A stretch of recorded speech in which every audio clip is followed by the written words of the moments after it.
juróom-ñetti waxtu ci guddi jot na mbaa xam ngeen fu seen doom yi nekk.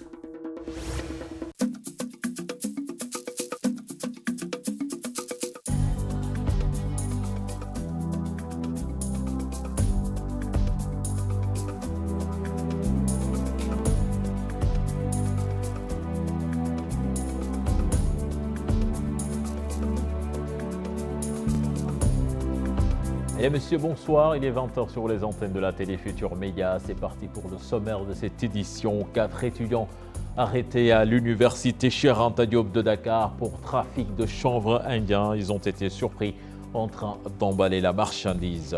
La sortie du Sampix après l'agression subie par Jean Meïssa Diop à son domicile. Le syndicat des professionnels de l'information et de la communication dénonce avec fermeté. Vous entendrez son secrétaire général adjoint dans cette édition. L'ordre des docteurs vétérinaires pour un respect des textes du code de déontologie pour un exercice légal de la profession. En assemblée générale ce matin, ses membres veulent une synergie d'action dans la lutte contre les faux médicaments. Et puis Cannes 2019 à 48 heures de la très décisive confrontation face au Kenya. Le mot d'ordre dans la tanière, c'est gagner et assurer la qualification pour les huitièmes de finale. Vous entendrez Lamine Gassama. Ce sera dans la page des sports. Voilà le sommaire de cette édition. Tout de suite, le développement.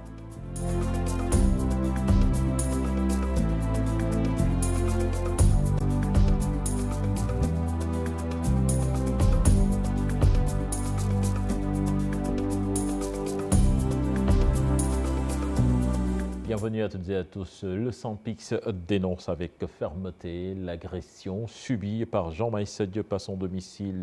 Le journaliste chroniqueur estime être victime d'une visite surprise des agents de la police chez lui, en acte que le syndicat des professionnels de l'information et de la communication ne compte pas laisser passer. Son secrétaire général adjoint Maguette Dong, que je vous propose d'écouter au micro d'Al Hassan Ba et Mardien. Nous venons d'apprendre quand même que notre confrère Jean Meïssa Diop, qui est vraiment un doyen dans la presse sénégalaise, qui est très respecté dans le milieu aussi de la presse, vient d'être victime en tout cas d'une agression barbare hier nuit des éléments en tout cas, de la police. Il semblerait que ce sont des éléments de la police qui sont descendus nuitamment dans sa maison et puis pour le brutaliser devant sa femme, devant ses enfants. Nous ne savons vraiment pas, à l'heure actuelle, ce que recherchait vraiment la police. C'est Jean Meïssa Diop. Mais ce que nous savons, c'est que Jean Meïssa a été victime d'une agression barbare, une agression sans nom, qu'on ne pourrait vraiment pas qualifier actuellement. Et actuellement, nous pensions, nous, en tant que presse sénégalaise, que ces méthodes-là d'interrogatoire étaient dépassées.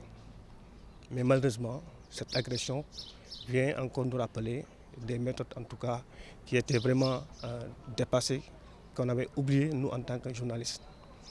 Et nous, aussi, en tant que syndicat Sampix, nous allons prendre nos responsabilités face à ce qui vient d'être, en tout cas, fait à Jean Meïssa Diop. Nous ne tolérerons pas que des journalistes soient agressés de cette manière-là. Certes, un journaliste peut être interrogé sur une question quelconque, mais pas de cette manière. Nous avions vraiment oublié ces manières vraiment de faire de la police. Donc vraiment, nous sommes inquiets et nous compatissons vraiment pour que Jean Meïssa, en tout cas, qui est vraiment, comme je vous l'ai dit, on doit respecter dans la presse, que vraiment cette chose-là ne se reproduise plus. Et puis le CORED avertit, il ne laissera plus les entruites détruire l'image de la presse sénégalaise. Le comité d'observation des règles d'éthique et de déontologie, très rigoureux quant au respect des règles d'éthique, estime que la prochaine équipe qui va être installée va s'y atteler. Le CORED tenait son assemblée générale ce matin dans les locaux du CESTI. Écoutons son président, le président sortant, Bakary Domingo Mané, interrogé par Alassane Ba.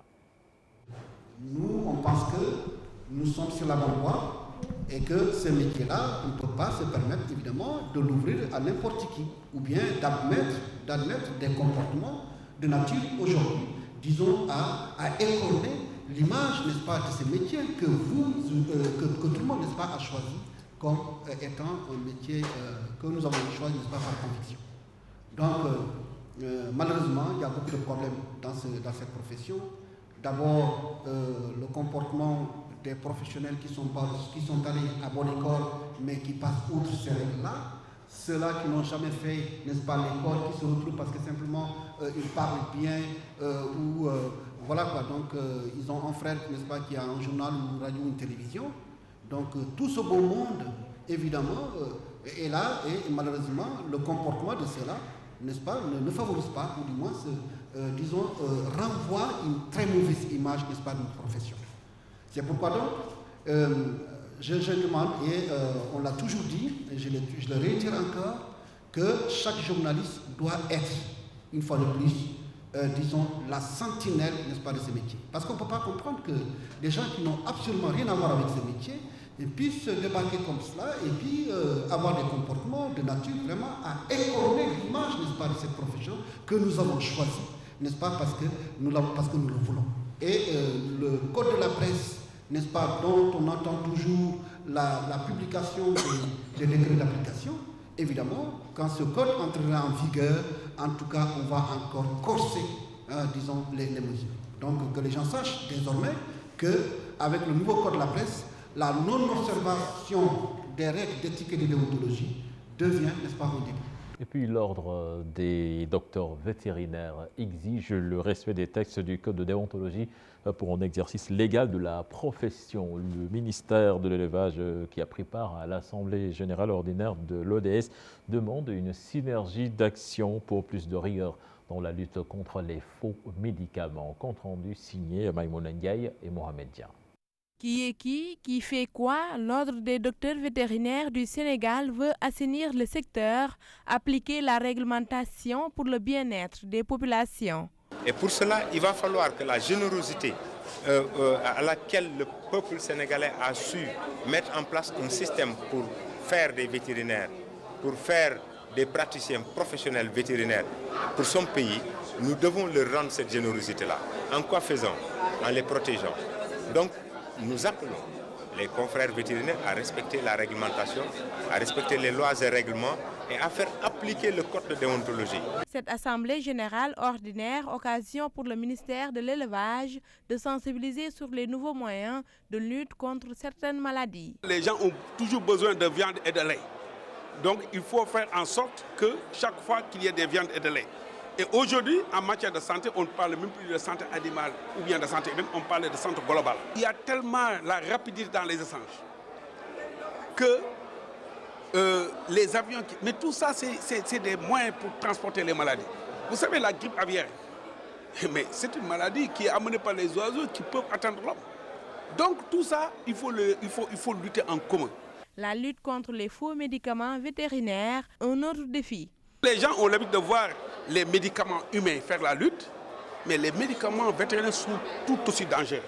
Parce que je dis un animal qui a été injecté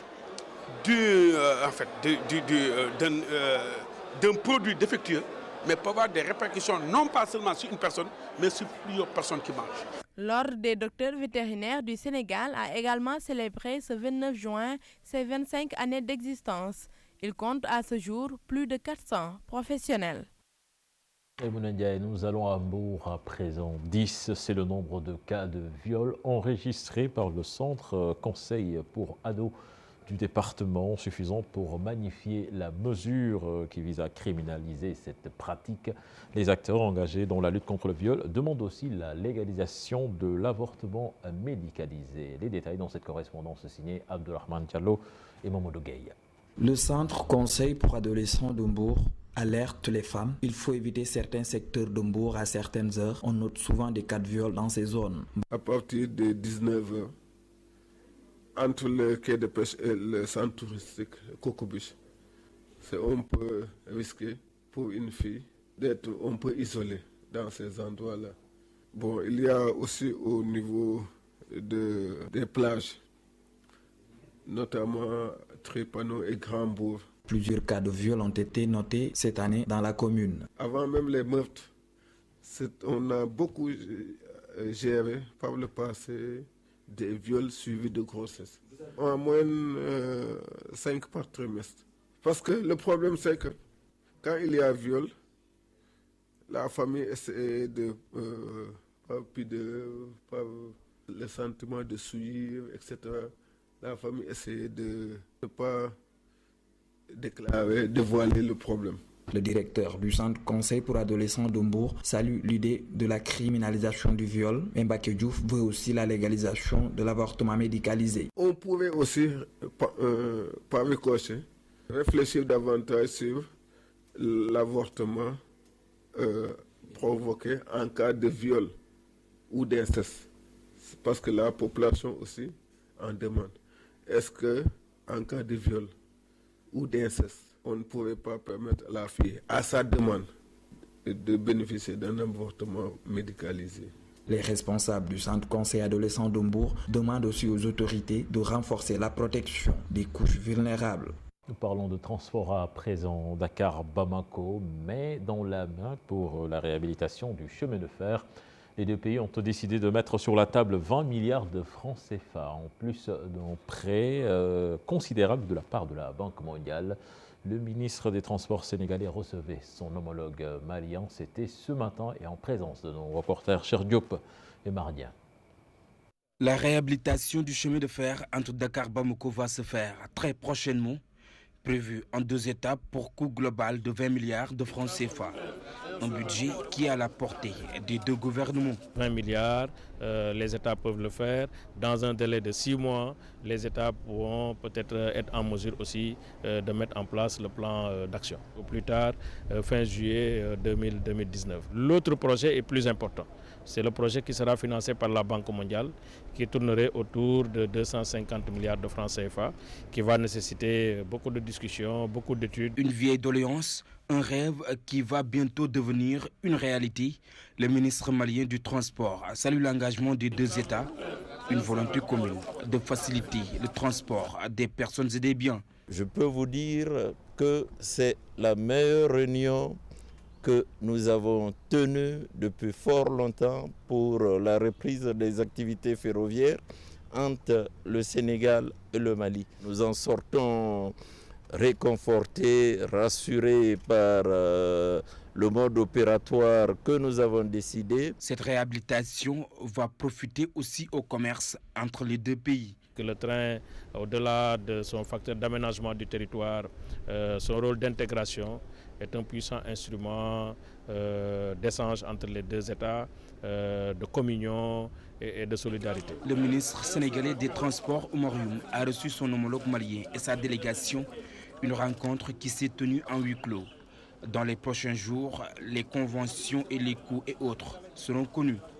Pendant ce temps, Cheikh Diop, le président de l'Association nationale des transporteurs et commerçants du Sénégal, dénonce les tracasseries dont ils se disent victimes pour entrer en territoire gambien. Ils interpellent les autorités pour que cela s'arrête. Je vous propose de l'écouter. Ces propos sont recueillis par Aïssatou Paye. Voilà presque un mois, depuis le 1er juin 2019, que les coxeurs gambiens ont pris une décision de nous imposer à suivre une logique consistant à faire la queue une fois arrivés en Gambie, avec nos véhicules remplis de marchandises. Quel que soit leur chargement, si ton tour de passage arrive, tu es obligé de laisser ton véhicule et de prendre un autre en location. Cette pratique est contraire au règlement de l'IMOA qui garantissent la libre circulation des personnes et des marchandises. C'est pourquoi l'Association nationale des transporteurs et commerçants du Sénégal, par ma voix, dont certains membres sont ici présents, fustige avec la dernière énergie et dénonce par la même occasion ces pratiques qui portent atteinte à nos activités dont les conséquences sont fâcheuses et inestimables. Ces autorités gambiennes n'ont posé aucun acte allant dans le sens de régler cette situation. Du côté sénégalais, le ministre du Commerce a réagi via son secrétaire général, de même que celui de l'Intérieur. Fort de ce constat, nous lançons un appel et interpellons directement les chefs d'État des 2 pays à donner des instructions pour décanter cette situation le plus rapidement possible. Vous l'annoncez dans les titres de cette édition, 500 grammes de chanvre indien saisis par la sécurité du coude au pavillon D. 7 personnes ont été arrêtées, dont 4 étudiants, un seul inscrit à l'université Cheikh Anta Diop de Dakar. Ils ont été surpris en train d'emballer la marchandise. Les détails dans cet élément signé Pape Faraning. Des cornets, et du détail de chanvre indien sur du papier saisi au pavillon D. La sécurité du coude, alertée par un anonyme, surprend des personnes dans une chambre en train d'emballer les marchandises. Ce matin, que nos services de sécurité ont été saisis d'une dénonciation anonyme qui a été exploitée et qui les a conduits au pavillon D, notamment à la chambre numéro 39. Et arrivés, nos agents de sécurité ont surpris 7 personnes autour de cette drogue. Et toutes ces 7 personnes ont été appréhendées. Parmi les 7, il y a 4 qui sont étudiants, dont un seul est inscrit à l'Université de Dakar. Les 3 autres sont inscrits dans des universités ou dans des écoles privées de Dakar. Il y a 2 qui sont des agents du COUD, un qui a un statut de permanent et d'autres un statut de temporaire. Et la 7e personne est une personne extérieure à l'université parce qu'elle n'est ni étudiant, elle n'est ni agent du COUD. Donc la sécurité a jugé nécessaire de les appréhender toutes et de les saisir avec cette drogue pour les conduire au niveau du commissariat du Point E. La quantité, d'après nos estimations, tourne autour de 500 grammes. Vous avez vu, ils étaient en train d'emballer quand on les a pris. C'est la raison pour laquelle nous l'avons laissé comme tel. Et cette drogue sera envoyée au niveau du commissariat du Point E. Une pratique fréquente à pareille période des examens où certains étudiants croient que la consommation de la drogue augmente leurs connaissances. Il y a même certains qui sont recrutés pour en fait mentir en leur disant que moi j'avais réussi parce que j'avais consommé du yamba. Ça c'est totalement faux et ça je le dis en tant que psychologue chargé de la prise en charge et du suivi des étudiants de l'Université Cheikh Anta Diop de Dakar. Je dis aux étudiants que la drogue n'améliore pas leur performance pédagogique, que la drogue ne leur permet pas de réussir à leurs examens, que la drogue ne fait que les conduire à l'hôpital Fann ou à l'hôpital psychiatrique de Thiaroye. La drogue ne fait que détruire leur carrière universitaire. Au moment de la conférence de presse, les 7 personnes appréhendées étaient fermées quelque part dans l'université Cheikh Anta Diop, mais elles seront livrées à la police du Point E pour la suite de l'enquête. Autre aspect de l'actualité, Maître Moussa Bocar Thiam défend Aliou Sall dans l'affaire Petro-Tim. L'avocat à la Cour soutient que le frère du président de la République est tout simplement culpabilisé par ses détracteurs. Il a fait face à la presse, compte rendu signé Mohamed Samb et Mardia. Réponse du berger à la bergère.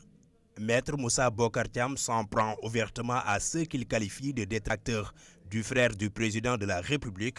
Pour lui, les accusations portées sur Aliou Sall sont fausses et gratuites. Un faux débat, c'est le fait de parler du salaire d'Aliou Sall, qui gagnait 12 millions de francs de CFA par mois dans la société Petro-Tim. Alors qu'au même moment, en 2012, 2013, 2014, au même moment, Abdoul Mbaye, Premier ministre, gagnait 65 millions. Aujourd'hui, il s'indigne des 12 millions d'Aliou Sall, qui est dans le privé. Lui, il gagnait 65 millions, il ne le dit pas. Moustapha Diakhaté, président du groupe parlementaire de Benno Bokk Yakaar, gagnait 13 millions par mois. On ne le dit pas. L'avocat à la Cour ne rate pas l'opposition et appelle à la révolte. Il a été grand. Et j'appelle le peuple sénégalais à la résistance. J'appelle le peuple sénégalais à la résistance. Nous ne pouvons pas continuer à subir une pression de quelques lieux que cela provienne. Nous ne pouvons pas continuer à avoir un dictat de l'opposition sénégalaise. Cela ne passera pas. Le maire de Ourossogui plaide pour le frère du président de la République et dit que Aliou Sall est culpabilisé.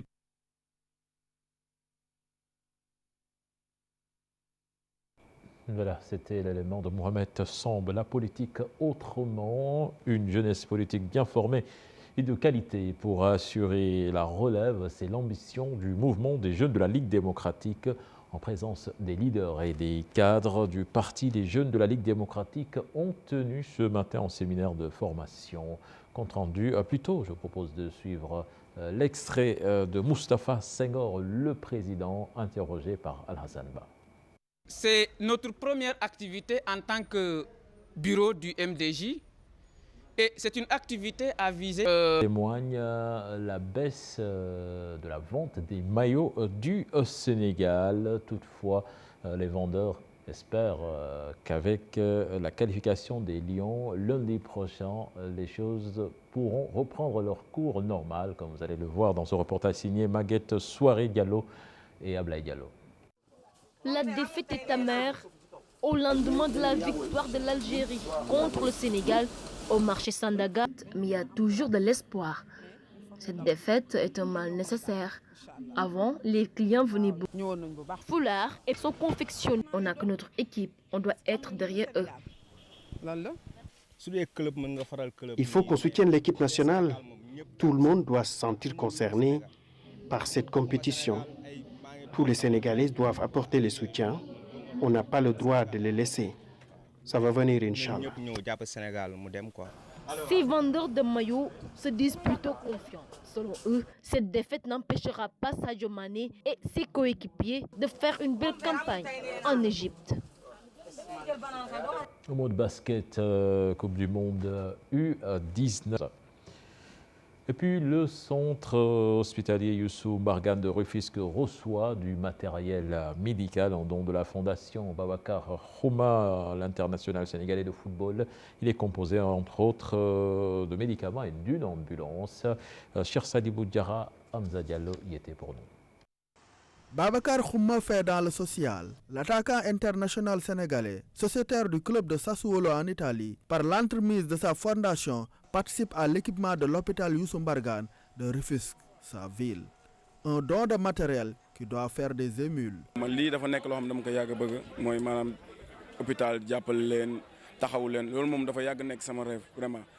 Aider les hôpitaux a toujours fait partie de mes rêves. C'est pourquoi, avec l'aide d'un ami, nous avons organisé un dîner de gala de vente aux enchères de maillots et autres comme ceux de Khalidou Koulibaly et Ibrahim Mbaye. Les fonds récoltés ont servi à acheter du matériel en plus de l'ambulance offerte par l'hôpital de Florence. D'autres vont suivre pour venir en aide aux populations de ma ville. Toute personne qui en a les moyens doit en faire de même.